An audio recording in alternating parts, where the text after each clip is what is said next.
সাকিব আল হাসান এটা কি করলো? শুধুমাত্র একটা পোস্টের মাধ্যমে সবকিছু পুরো উল্টাপাল্টা করে দিল। অর্থাৎ এইখানে এই পর্যায়ে সাকিব আল হাসান যে এরকম একটা পোস্ট করবে কোনোদিন চিন্তা ভাবনা করা যায় না।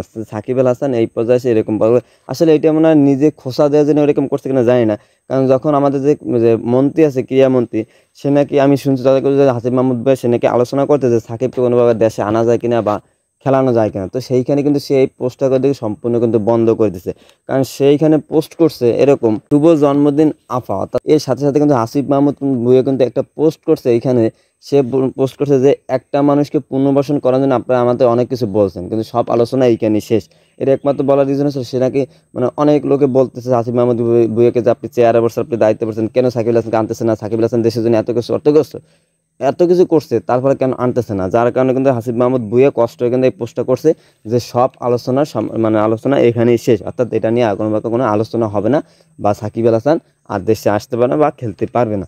সাকিব আল হাসান আবার পাল্টা জবাব দিচ্ছে যে শেষমেশ যাক, শেষমেশ একজনের স্বীকার করলো একজনের জন্য আমার গায়ে আর বাংলাদেশের জার্সি মানে জড়ানো হবে না। এখানে আবার সাকিব আল হাসান নিচে আবার লিখে দিচ্ছে যে কোনো একদিন ফিরবো বাংলাদেশের জার্সি গায়ে। এইখানে সাকিব আল হাসান এই যে পোস্টটা করছে, আমি মনে করি কোনো প্রকার কোনো রিজনই নেই পোস্টটা রিজন মানে করার মতো। এখন সাকিব আল হাসান যারা সাপোর্ট করেন বা সাকিব আল যারা ভক্ত, এরা শুধুমাত্র সাবান ছাড়া ধুয়ে দিল ভাই, তাতে আমার কিছু আসেও না যায়ও না। কারণ আপনি একটা মানে চিন্তা করেন যে আওয়ামী লীগ সরকার বিগত দিন এত এত মানুষ মারা গেছে, আপনার যদি নিজের যদি আত্মীয় ফ্যামিলি বা আপনার নিজের কোনো লোক যদি মারা না যায়, তাহলে আপনি কোনোভাবে বুঝতে পারবেন না যে এখানে কি হয়েছে বা 15 আগস্ট কি হয়েছিল বা এর আগে কি হয়েছিল, এটা আপনি কোনোভাবে বুঝতে পারবেন না। যার কারণে আপনি সাকিব আল হাসানকে যারা সাপোর্ট করে আছে লয়াল ফ্যান, এটাই বাস্তব কথা। কারণ সাকিব আল হাসান যখন এই পোস্টগুলো করে সেখানে হাত থেকে লাভ রেট বেশি থাকে।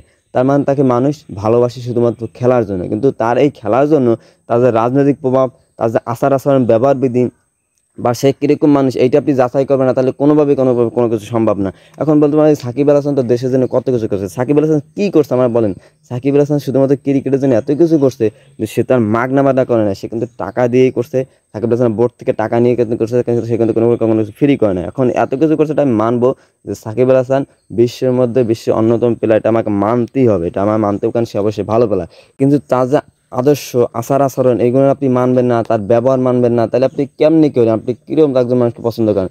তার ব্যবহার যদি কুত্তার মতো, কুত্তার থেকে তার খারাপ ব্যবহার, একজন মানুষের ব্যবহার যদি কুত্তার থেকে খারাপ হয়, তাহলে সেখানে কি থাকে? সে সেইখানে বিগত দিনে যেগুলো হয়েছে সেগুলো আবার টাইনে আনতেছে।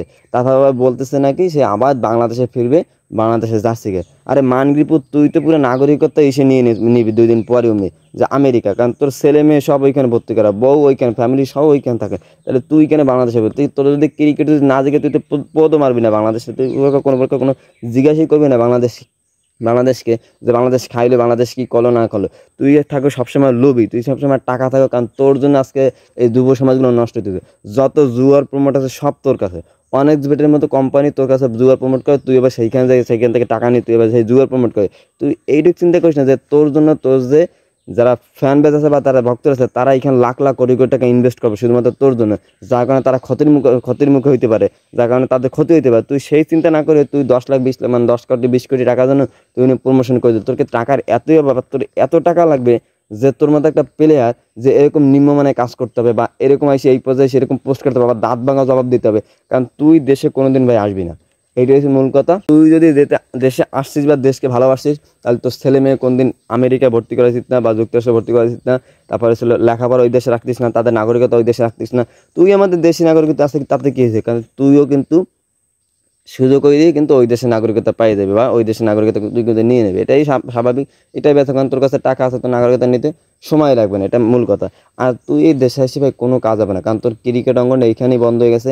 38 বছর বয়স চলে মেবি, আর তো খেলার বয়সও নাই, কারণ ক্রিকেট এখন ঢুকে তুই কোনো করতে পারবে না। তার থেকে বাড়ির লিগ খেলতেছে, ওইটাই কর। আমাদের দেশে আর তোর মতো প্লেয়ার দরকার নেই। তোর মতো প্লেয়ার, তোর মতো বেলজ্জা বেশরম মানে জানোয়ার বললেও ভুল হবে, মানে এরকম রেঞ্জের একটা প্লেয়ার আমি মনে করি মানে কোনো সমাজের জন্য দরকার নেই। কারণ যে যে আওয়ামী লীগ সরকার এত এত মানুষ, হাজার হাজার মানুষ হত্যা করছে, মার করে খালি করছে, আর সন্তানের করে খালি করছে, প্রত্যেকটা ফ্যামিলি থেকে টুকটাক টুকটাক লোক মাইরে ফেলাইছে, সেইখানে তারপরে যারা সাকিব আল হাসানকে সাপোর্ট করে, তারপরে সাকিব আল হাসানের ভক্ত, সাকিব আল হাসান কেন আসে না, কেন আসে না, কেন? আরে এর মতো বালের প্লেয়ার দরকার না। সাকিব আল হাসানের প্লেয়ার, এরকম প্লেয়ার যদি বাংলাদেশ থাকে, বাংলাদেশ ইতিহাসে আবার ফিরবে, আবার ভালোভাবে হবে, হয়তো বা সময় লাগবে, দেরি হবে। কারণ তোর মতো প্লেয়ার এরকম আসলে আমাদের সমাজের জন্য ক্ষতি। কারণ তুই এরকমভাবে কোনোভাবেই কোনো প্রকার পোস্ট করতে পারিস না। কারণ হচ্ছিল এইখানে আসলে যারা সাপোর্ট করে এরা বুঝবে না, কারণ একটা ফ্যামিলি একটা লোক মারা গেলে বা একটা লোককে হত্যা করলে শুধুমাত্র ওই ফ্যামিলি বুঝবে বা তার আশেপাশে যে আত্মীয় স্বজন আছে তারাই বুঝবে। কারণ বাংলাদেশে কয়জন মানুষ মারা গেছে, কয়েক হাজার মানুষ মারা গেছে, এতে ওদের যায়ও না আসেও না। আর যারা সাপোর্ট করে ওকে তারা তাদেরও যায়ও না আসে না, কারণ তার তো ফ্যামিলিকে মারা যায় না, তাহলে এই জন্য সে বুঝবে না আসলে যে গণ অভ্যুত্থান বা 24শে গণ অভ্যুত্থান যে জিনিসটা কি, সেটা যে মাঠে নামছে বা যে করছে বা যারা এরকম করছে তারাই একমাত্র বোঝে, বা যাদের ফ্যামিলি বা আত্মীয় স্বজন হত্যা করেছে তারাই বোঝে। শুধুমাত্র যারা সাকিবের সাপোর্ট করে এরাই বোঝে না, এরা সবসময় নিয়ে ঠেলে মাথা ঘুরে। সবাই বলবে এক কথা যে খালি সাকিবের হাসানে তা দেখেন, তামিম ইকবালে তা কেন দেখেন? ভাই তামিম ইকবাল ছিল সুযোগবাদী জিন্দাবাদ। আমি আবার বলতেছি, তামিম ইকবাল সুযোগবাদী জিন্দাবাদ। সে যে সময় যখন যেভাবে পারবে সেই সময় সেই সুযোগে সেই ছায়াতলে থাইকে যাবে। কারণ তামিম ইকবালের যে আচরণ নেশার এটা সম্পূর্ণ ভিন্ন। আমি তামিম ইকবালকে সাপোর্ট করতাম, এক সময় খুব ভালো লাগতো, কিন্তু তামিম ইকবালের বর্তমান যে আচরণ বিসিবির নির্বাচন নিয়ে, এরপর থেকে তামিম ইকবালকে কোনো প্রকার সাপোর্ট করি না। কারণ তামিম ইকবাল যদি বিসিবি নির্বাচন হয়, বিসিবির পুরো গোয়া মারা সারা হয়ে যাবে, বিসিবি ক্রিকেট পুরো উন্নয়ন কোনো প্রকার হবে না, ক্রিকেট থেকে আবার টাকা ধোলাই হবে। আওয়ামী লীগ সরকার যেরকম হয়েছে বিগত দিনেও কিন্তু সেরকমভাবে হয়ে যাবে। এটাই হচ্ছে মূল কথা। তামিম ইকবাল ছিল ধান্দাবাজ, তামিম ইকবাল ছিল আপনার সুযোগবাদী জিন্দাবাজ, এটাই হচ্ছে মূল কথা। আমি সে একটা কথা বলবো, যারা সাকিবের ফ্যান বেস বা সাকিবকে সাপোর্ট করেন, ভাই সব কিছু চিন্তা ভাবনা বুদ্ধি বিবেচনা খাটায় তারপর সাপোর্ট করেন। কারণ একজন ক্রিকেট হিসেবে আপনি সাপোর্ট করতে পারেন, কিন্তু তার মানে তার আদর্শ নৈতিকতা সে কোনটা ভুল সেটা আপনি সাপোর্ট করবেন না, সেই ভুলে বিপক্ষে আপনি কথা বলবেন না, তাহলে আপনি কিসের সাপোর্ট করেন? তাহলে আপনি তো পুরো অন্ধ হয়ে গেছেন, তার প্রেমে পুরো অন্ধ। সে যেটাই করে, সে ভুল করলো ওইটা আমাদের কাছে ভালো লাগে, সে ভালো করলো ওইটা ভালো লাগে, খারাপ করলো ওইটা ভালো লাগে। এই জন্য সব কিছু বিবেচনা করে একটা মানুষের ভালো খারাপ লাগতে পারে। যেরকম তামিম ইকবালকে কিন্তু আমার খুব ভালো লাগতো, সেইখানে সেই তামিম ইকবাল যখন এই যে বিসিবি নির্বাচনে এরকম কুত্তার মতো ঘেউ ঘেউ করতেছে না, তখন আমি কিন্তু এরকমভাবে পোস্ট করছি যে তামিম ইকবাল যদি নির্বাচন হয় পুরো ক্রিকেটটাই গোয়া মারা সারা হয়ে যাবে। কারণ তামিম ইকবাল এরকম করলে আমার তার জন্য পছন্দ হয় না, এখন তাকে আমার টোটালি কোনো ভালো লাগে না। ভাই ভাই এরকমভাবে নিজের মাইন্ডে রাখেন। বা সাকিব আল হাসান ভক্ত আসছেন, সাপোর্ট করেন, ভালো কথা, এখনও করেন, কোনো অসুবিধা নেই, কিন্তু মানুষটার দিকে একটু বিবেচনা করে তারপর সাপোর্টটা করেন। কারণ তার যে আচার আচরণ কোনো প্রকার মানুষের আচার আচরণের ভিতরে পড়ে না।